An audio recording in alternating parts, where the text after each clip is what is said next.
Assalamualaikum warahmatullahi wabarakatuh. Hari ini kita akan membahas model berikutnya di bawah metodologi Agile, yaitu Scrum Model.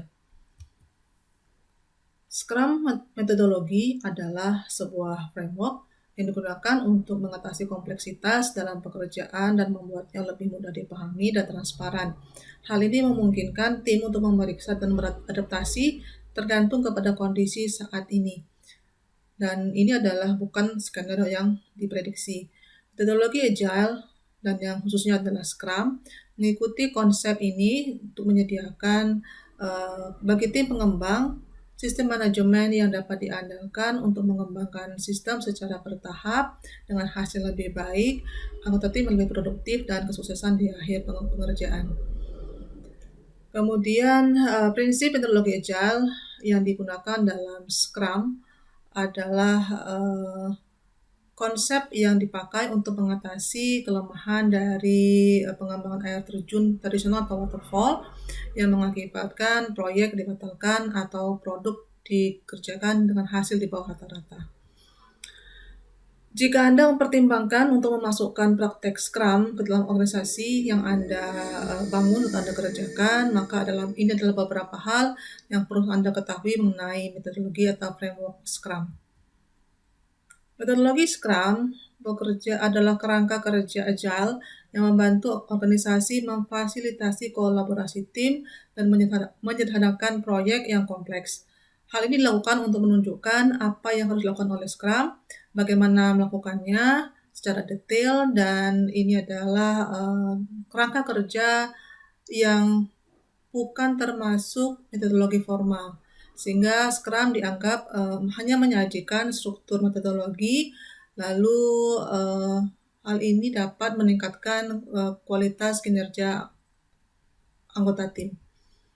Kemudian metodologi Scrum menyarankan bahwa tim lintas fungsi harus bekerja sama untuk mengerjakan sebuah modul, dan lintas tim ini harus bekerja dalam waktu yang cepat atau sprint dengan waktu atau tenggat waktu yang ditentukan. Hal ini digunakan untuk memastikan kualitas produk sesuai dengan yang diinginkan oleh pengembang dan diinginkan oleh pelanggan. Kemudian sebelum sprint dimulai, maka tim Scrum akan menjalankan sprint planning atau rencana sprint untuk membahas beberapa item produk backlog yang perlu mereka prioritaskan ditempatkan di sprint backlog. Setiap fase iterasi atau sprint dapat berlangsung antara 2 minggu sampai 1 bulan, di mana setiap sprint bertujuan untuk membangun fitur-fitur penting terlebih dahulu, lalu menghasilkan produk yang berpotensi dapat dirilis atau dapat digunakan. Di akhir sprint, produk yang dapat dihasilkan atau siap digunakan ini mendorong tim untuk meninjau kembali hasil yang dirilis, dan ini disebut dengan retrospective sprint. Retrospective sprint ini memungkinkan anggota tim untuk melihat apa saja sudah mereka lakukan dan apa yang mungkin mereka lewatkan dalam proses pengembangan sistem dengan metode sprint. Kemudian metodologi Agile yang digunakan dalam Scrum mencerminkan beberapa konsep manajemen proyek tradisional. Salah satu yang membedakan antara Scrum dengan konsep manajemen tradisional adalah bahwa pendekatan Scrum memungkinkan tim untuk menghasilkan bagian proyek yang dapat disampaikan atau dapat dirilis saat berjalan, ketimbang hanya menyerahkan produk akhir di akhir pengembangan. Jadi bedanya konsep Agile dalam Scrum dibandingkan dengan model-model di bawah SDLC adalah dalam Scrum, maka setiap kali anggota tim atau tim itu berhasil mengerjakan sebagian perangkat lunak, maka itu akan langsung dirilis. Lalu itu akan dapat dilihat langsung oleh pelanggan, dan pelanggan tidak perlu menunggu sampai akhir pengembangan berakhir untuk bisa melihat perangkat lunaknya. Pendekatan ini memungkinkan klien untuk menyadari atau melihat progres perangkat lunak yang mereka pesan, sehingga mereka dapat memberikan feedback apabila ada bagian-bagian perangkat lunak tersebut yang ingin mereka ubah atau mereka sesuaikan sesuai dengan kebutuhan mereka masing-masing. Scrum awalnya digunakan atau diterbitkan di Harvard Business Review yang disebut dengan The New Product Development Game pada tahun 1986. Ini ditulis oleh Ikujiro Nonaka dan Hirotaka Takeuchi. Penulis ini meminjam istilah Scrum dari salah satu teknik yang ada dalam olahraga rugby, di mana Scrum adalah singkatan dari formasi pemain yang teratur yang memungkinkan tim rugby untuk bangkit dari kekalahan dan mengikuti strategi yang dipikirkan dengan matang. Mereka memilih kata tersebut karena menekan kata timnya. Maka sekali lagi pengembangan sistem dengan model Scrum menggunakan atau fokus pada kerjasama tim, sehingga membuat pengembangan proyek dan manajemen proyek lebih mudah dikelola. Setelah 2 dekade, Scrum menemukan jalannya ke pengembangan perangkat lunak yang lebih baik, dan sekali lagi Scrum adalah bagian dari metodologi Agile atau dalam bahasa Indonesia diterjemahkan sebagai perangkat lunak yang gesit, yang menekankan komunikasi harian dan penilaian ulang rencana yang fleksibel yang dilakukan dalam fase kerja yang singkat atau berulang. Seperti rugby, metodologi prinsip gesit atau agile principle dan pendekatan Scrum membantu tim bekerja sama, mendorong tim lintas fungsi untuk bekerja dan belajar melalui pengalaman dan mengatur diri sendiri ketika menangani masalah sambil merenungkan pencapaian dan kegagalan mereka untuk terus bangkit dan meningkatkan ke dalam meningkatkan lebih baik. Meskipun sebagian besar tim pengembangan perangkat lunak menggunakan Scrum, ada beberapa hal yang membuat pendekatan Scrum begitu populer. Ini adalah 5 fase utama dalam Scrum, yaitu initiating, planning, dan estimating, kemudian implementing, retrospect and reviewing, dan releasing. Pertama adalah initiating atau memulai. Ini adalah fase yang disebut dengan inisiasi proyek yang membantu tim pengembang untuk menemukan visi proyek atau tujuan sprint, lalu mengidentifikasi Scrum Master, lalu mengidentifikasi pemilik produk, pemangku kepentingan, dan membangun tim Scrum yang berkualitas. Kemudian membuat item backlog dan meletakkannya ke dalam sprint backlog, dan lalu melakukan perencanaan rilis.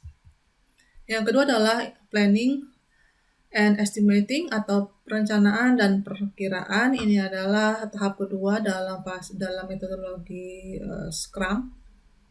Pada tahap ini atau fase ini mencakup semua proses yang terkait dengan estimasi dan perencanaan tugas di setiap sprint, termasuk menyetujui, mengevaluasi, dan melakukan stories dari pengguna, membuat atau menghapus tugas tidak diperlukan, dan membuat sprint backlog.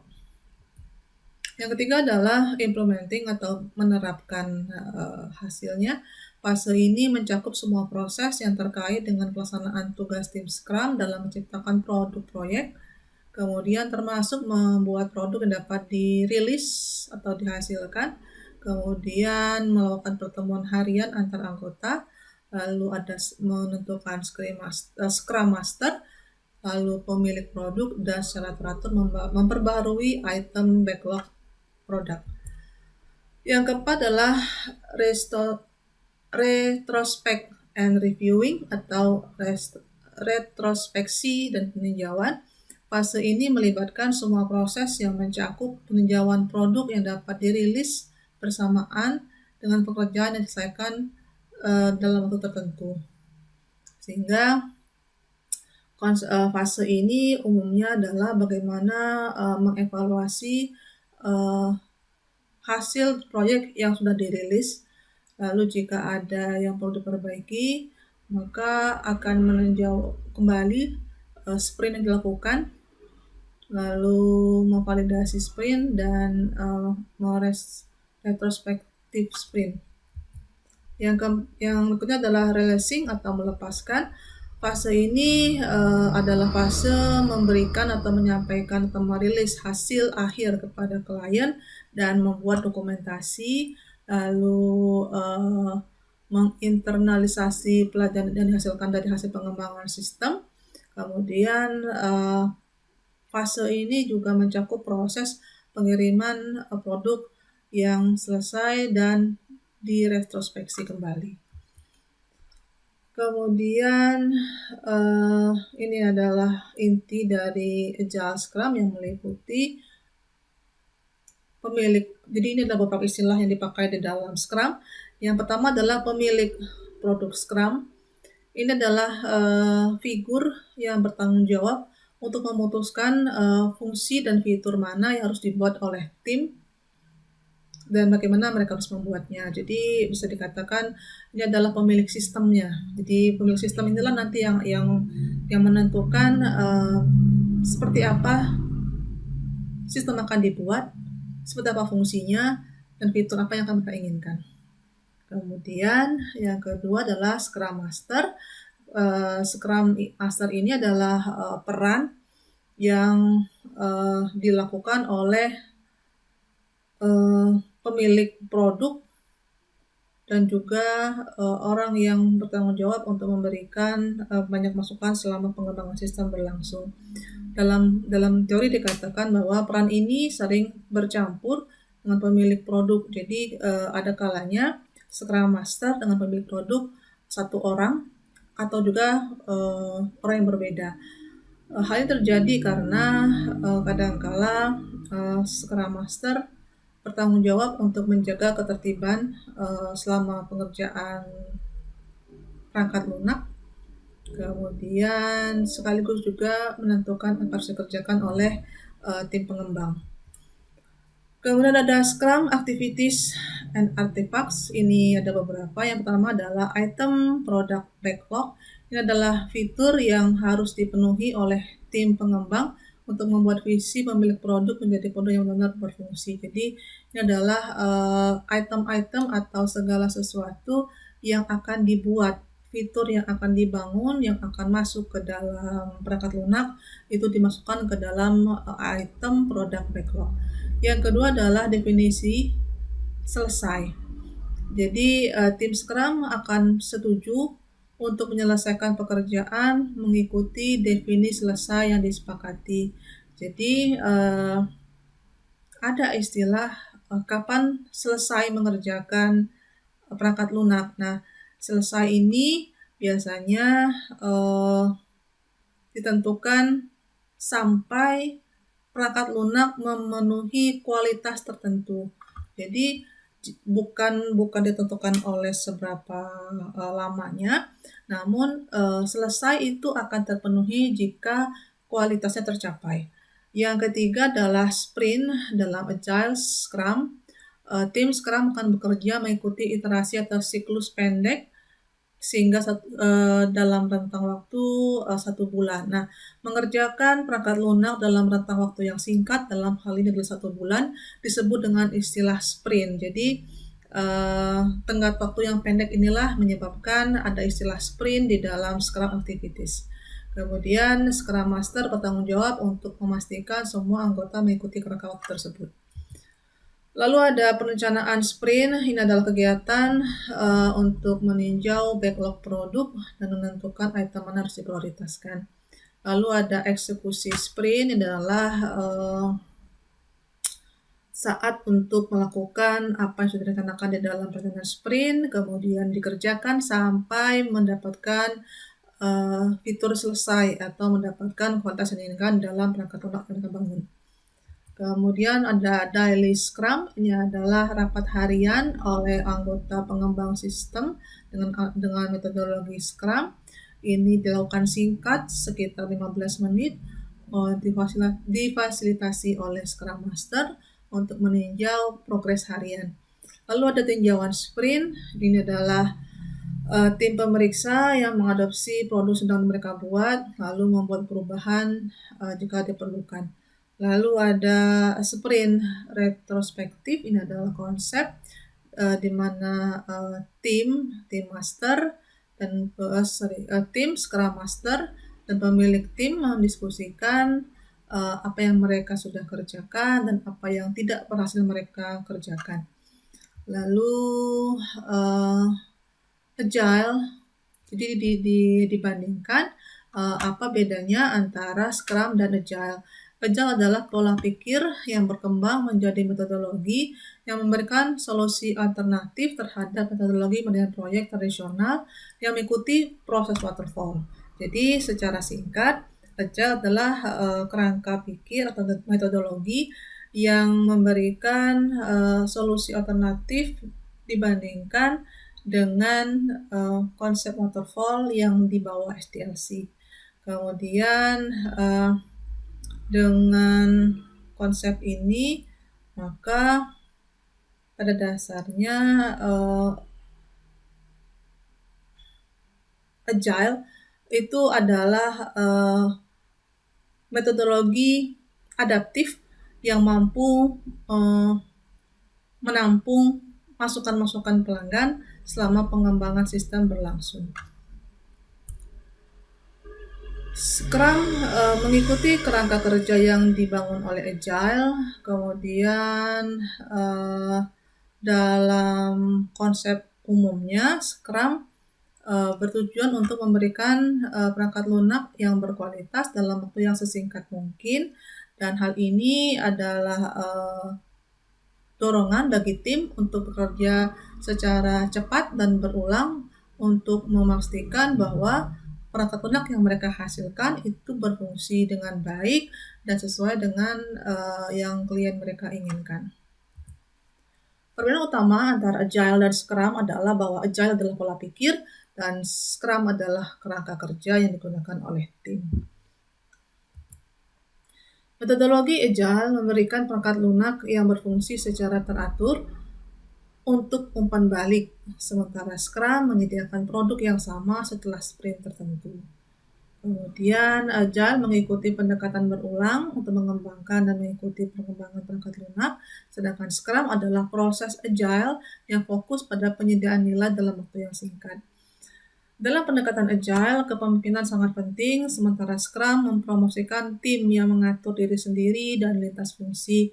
Lalu pendekatan Agile mendorong tim untuk berkolaborasi dengan melakukan interaksi tatap muka antar anggota, di mana Scrum mempraktikkan kolaborasi dalam pertemuan Scrum secara stand up. Lalu Agile adalah metode yang lebih kaku daripada Scrum, karena Scrum memberikan lebih banyak pilihan kepada tim dan kemampuan untuk bereaksi dengan cepat. Lalu konsep Agile atau dalam translate bahasa disebut dengan gesit, itu menghasilkan konsep yang cepat atau gesit. Desain dan eksekusi yang diproses oleh tim harus dijaga seminimal mungkin. Sebaliknya, Scrum mendorong individu untuk lebih inovatif dan eksperimental. Jadi di dalam Agile, anggota tim itu harus bekerja sama dan harus saling mendukung dalam konsep tim. Sedangkan Scrum itu lebih mendorong tiap individu untuk mampu inovatif dan mampu membuat hal yang baru dan bersifat eksperimental. Ini adalah Scrum Steps and Processes. Yang pertama adalah pilih pemilik produk. Anggota penting tim yang bertindak sebagai visioner tentang apa yang perlu dilakukan dalam tim, termasuk resiko dan penghargaannya. Mereka bertanggung jawab atas manajemen produk yang dihasilkan. Jadi ini adalah pemilik produknya atau pemilik sistem. Yang kedua adalah membangun sebuah tim atau merakit tim. Tim dalam Scrum terdiri dari beberapa orang saja, sehingga ini adalah tim pengembang yang kecil. Umumnya terdiri dari 3-9 orang. Kemudian setiap anggota tim adalah orang-orang yang punya keterampilan dan kemampuan yang cukup baik. Kemudian ini adalah kemampuan yang mereka harus miliki untuk mampu mengubah visi dari pemilik produk menjadi kenyataan. Lalu ada memilih Scrum Master. Ini adalah individu yang bertindak sebagai pelatih yang memimpin seluruh tim melalui kerja kerja Scrum, memastikan semua orang tetap dalam porsinya. Dia adalah semacam pemimpin tim. Kemudian ada create product backlog. Ini adalah bagian yang berfungsi untuk memberikan atau mencatat semua tugas atau fitur-fitur yang harus diselesaikan tim dalam waktu tertentu. Kemudian ada perbaikan backlog setelah menghasilkan produk, maka setiap anggota perlu melihat backlog itemnya dan harus bisa menentukan mana pekerjaan yang bisa dikerjakan lebih cepat. Kemudian ada perencanaan sprint, ini setelah backlog produk disempurnakan, maka tim akan memecah menjadi beberapa tugas yang lebih kecil, disebut dengan sprint, untuk membuat proyek lebih mudah dikelola. Kemudian jadikan pekerjaan terlihat. Ini maksudnya tim dapat merampingkan operasi dengan membuat pekerjaan dan kemajuan mereka lebih terlihat. Contohnya adalah menggunakan papan Kanban atau papan Scrum. Jadi apa yang dikerjakan, siapa yang mengerjakan, berapa lama sudah dikerjakan, nanti akan dibuat dalam sebuah skema atau sebuah papan chart yang digunakan untuk indikasi seberapa banyak atau seberapa jauh atau seberapa lama sebuah operasi atau sebuah perangkat lunak selesai dikerjakan. Lalu ada rapat stand up harian. Ini adalah pertemuan yang digunakan untuk melacak kemajuan harian.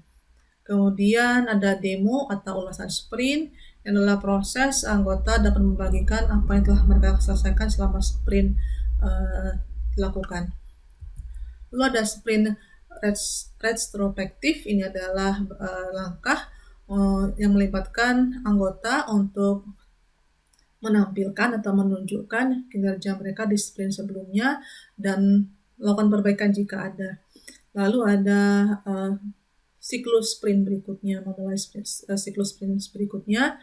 Metodologi Scrum Agile ini cocok untuk tim yang perlu menyelesaikan proyek dengan waktu yang lebih singkat atau separuh waktu.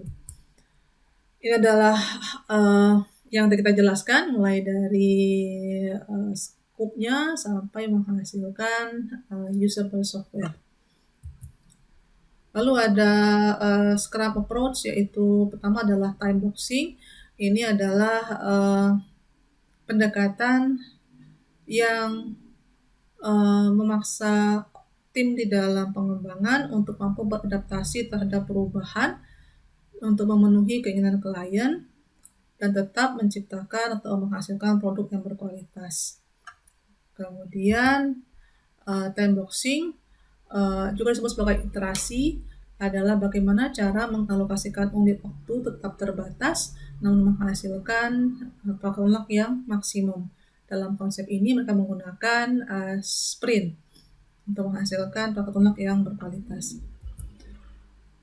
Scrum menggunakan pendekatan time boxing untuk mendefinisikan tugas yang tidak jelas atau ambigu, lalu untuk mendorong kualitas atau produk yang lebih baik dan memberi kerja yang lebih bahagia, lebih berkualitas dalam pengembangannya. Ini adalah kesimpulan. Metodologi Scrum adalah metodologi yang mengubah pendekatan bisnis untuk meningkatkan produktivitas di kantor maupun meningkatkan keuntungannya. Hal ini memungkinkan tim untuk bekerja dengan cara yang lebih terorganisir dan efisien, memungkinkan mereka untuk memastikan produk berkualitas lebih baik kepada pelanggan. Jika Anda berpikir untuk masukkan pendekatan ini ke dalam tim Anda, maka Anda harus memulainya dengan papan Scrum sederhana. Ini dapat berkisar dari papan tulis atau catatan tempel atau variasi online lainnya, dan secara bertahap pindah ke platform yang lebih rumit. Nah, ini adalah tugas Anda untuk mencari paper publikasi internasional dengan tema Scrum Model Jika Anda tidak dapat menemukannya, maka Anda bisa menggunakan salah satu paper yang saya siapkan di dalam GC. Anda baca dan Anda pahami isinya, lalu Anda buatkan resumenya dalam 1 minggu, lalu Anda kumpulkan ke dalam GC masing-masing kelas Anda dengan tenggat waktu yang sesuai dengan kelas masing-masing. Terima kasih untuk materi hari ini. Jika ada pertanyaan, silakan sampaikan.